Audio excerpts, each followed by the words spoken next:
Hello friends, in this video I'll be talking about the type 1 diabetes mellitus, okay, and the clinical consequences of type 1 diabetes mellitus, which is called as diabetic, diabetic ketoacidosis. Diabetic ketoacidosis. So firstly I'll be talking about the cause of this type 1 diabetes mellitus. Okay, so we have pancreas, okay, and the pancreas consists of the beta cells and alpha cells.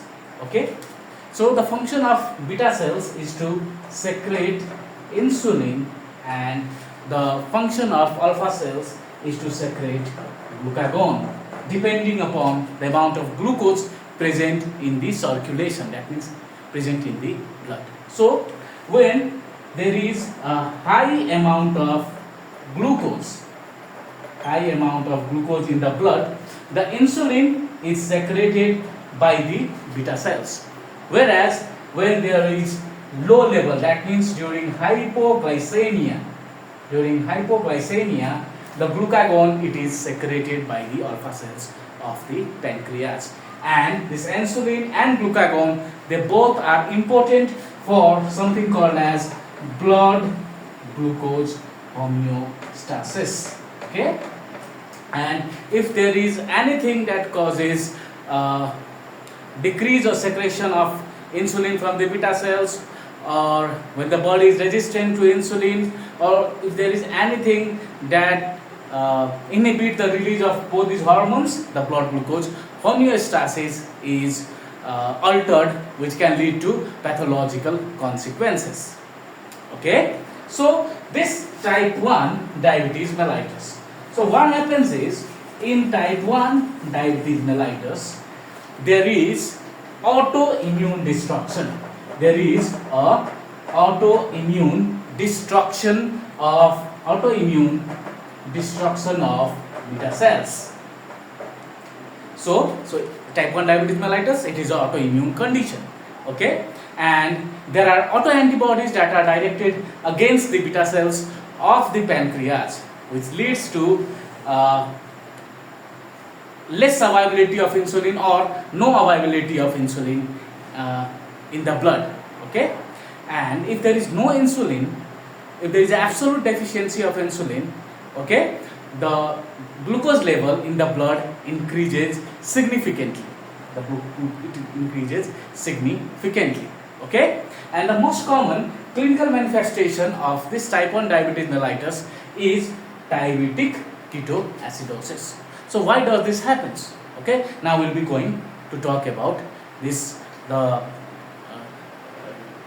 pathophysiology, we can say, of diabetic ketoacidosis. Okay, so generally there are different kinds of transporters like GLUT1, GLUT2, GLUT3, SGLT. All these transporters have a common functions, that means to uptake glucose inside the cells. Okay, now there is one transporter which is a GLUT4 transporter, This GLUT4 transporter is important because this require insulin. Okay, and this GLUT4 transporter, it is distributed across different cells in our body, like heart, skeletal muscles, and adipose tissue.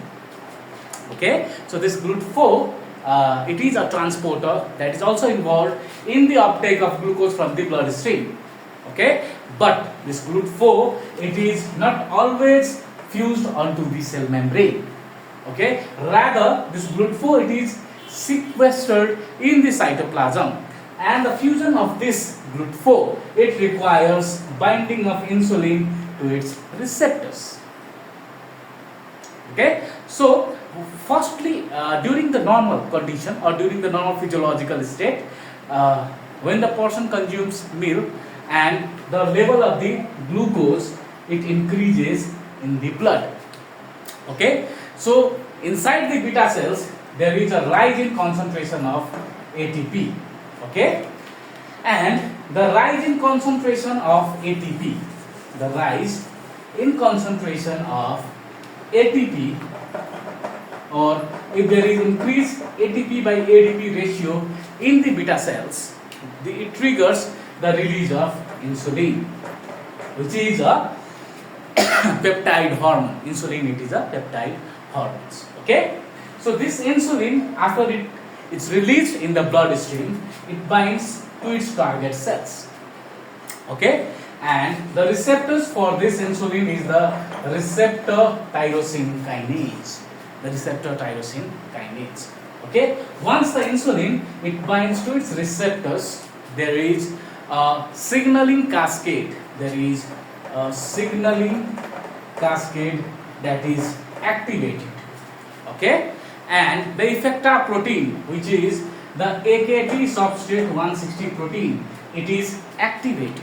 The AKT substrate 160 protein, it is activated, and this protein, it is responsible for the fusion of this GLUT4 onto the cell membrane.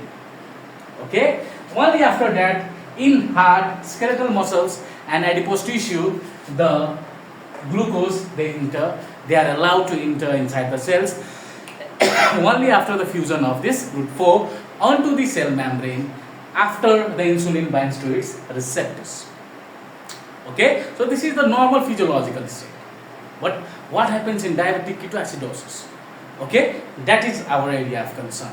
Okay, so I'll be talking about now the changes that happens during diabetic ketoacidosis. During diabetic ketoacidosis. Okay, as I told you, the insulin, it is released in the bloodstream. Okay, and this insulin binds to the receptors. Okay, since it is a peptide hormones, okay, the receptors for the insulin is present onto the cell membrane, which consists of the alpha subunit and the beta subunits. Okay, so basically the function of insulin is to cause the fusion of this GLUT4 onto the cell membrane. But in case of type 1 diabetes mellitus, there are no beta cells. There are no beta cells. Okay, due to the autoimmune disruptions.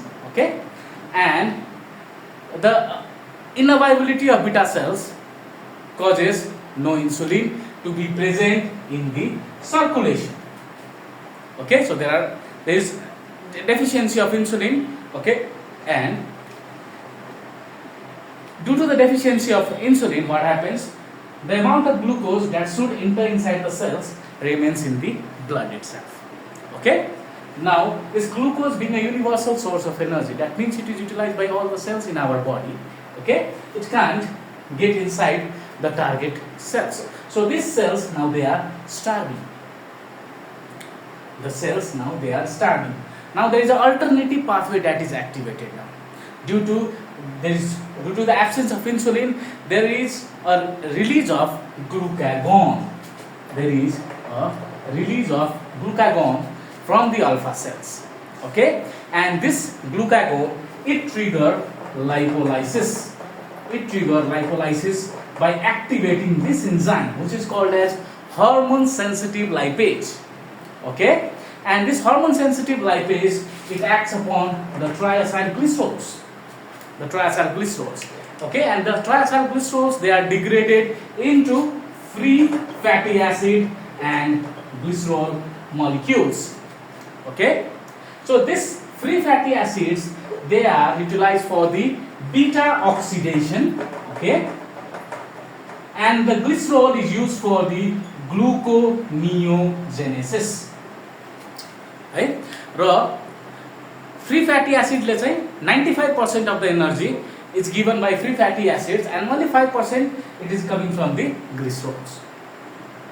Okay, so these free fatty acids, where the cells are starving due to the lack of glucose, okay, inside the cells, this free fatty acid, they enter inside the cells. The free fatty acid, they enter inside the cells. Okay, now this free fatty acids undergoes beta oxidation. Okay, now there is a high flux of free fatty acids due to the inavailability of insulin. Okay, and there is a lot more beta oxidation going on inside the cells. Okay, now the end product of this beta oxidation is acetyl CoA. Acetyl CoA. This acetyl CoA now enters into the TCA cycle for the energy productions. Okay, but there is a high influx of acetyl CoA which saturate the TCA cycle. Okay, now this acetyl CoA, because there is a high flux of acetyl CoA inside the cells, okay, and it is saturating the TCA cycle, the acetyl CoA is then diverted towards the liver where it is utilized for the production of ketone bodies. So the ketogenesis, it is activated now, okay, to the excess of acetyl CoA. Okay, and the ketogenesis produces ketone bodies in large number. The ketone bodies that are made are acetone, acetate, and beta hydroxybutyrate. Out of this acetone, it is a volatile acid. Okay, it is exhaled. Okay, that's why there is a fruity smell in the person suffering from type 1 diabetes mellitus or diabetic ketoacidosis. Okay, now there is an excess of these ketone bodies present in the blood, okay, which can alter the acid-base balance of the blood.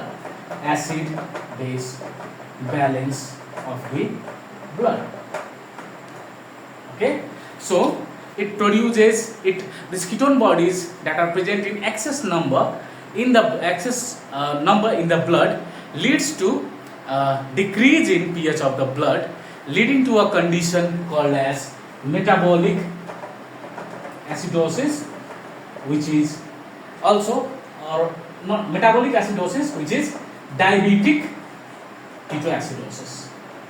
So one cause of this metabolic acidosis is diabetic ketoacidosis. So in this way, the diabetic ketoacidosis is caused in type 1 diabetes mellitus. Thank you.